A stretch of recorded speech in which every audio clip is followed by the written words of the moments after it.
জাতীয় নাগরিক পার্টি উত্তরাঞ্চলের মুখ্য সংগঠক সার্জিস আলম বলেছেন, যারা অর্থসহ বিভিন্ন সুযোগ সুবিধার বিনিময়ে শয়তানদের আশ্রয় দিয়েছেন এবং দিচ্ছেন তারা সাবধান হয়ে যান।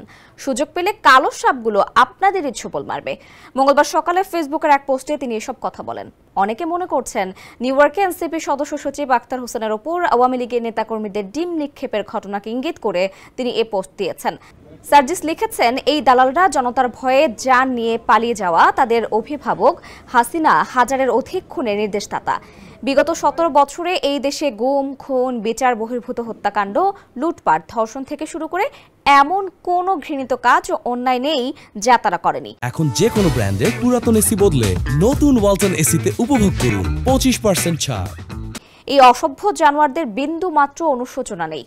দালালি করতে করতে আর পা চাটতে চাটতে এরা এদের বিবেকবোধ হারিয়ে ফেলেছে। এরা এদের পরিবার ও আত্মীয় স্বজনের জন্য অভিশাপ। তিনি আরো লেখেন, এই নরপশুদের আর ছাড় দেওয়ার সুযোগ নেই, যারা অর্থসহ বিভিন্ন সুযোগ সুবিধার বিনিময়ে এই শয়তানদের আশ্রয় দিয়েছেন এবং দিচ্ছেন তারা সাবধান হয়ে যান। সুযোগ পেলে এই কালো সাপগুলো আপনাদেরই ছোবল মারবে। জাতিসংঘের সাধারণ অধিবেশনে যোগ দিতে সোমবার নিউ ইয়র্কে গেছেন প্রধান উপদেষ্টা ডক্টর মোহাম্মদ ইউনূস সহ বাংলাদেশের প্রতিনিধি দল।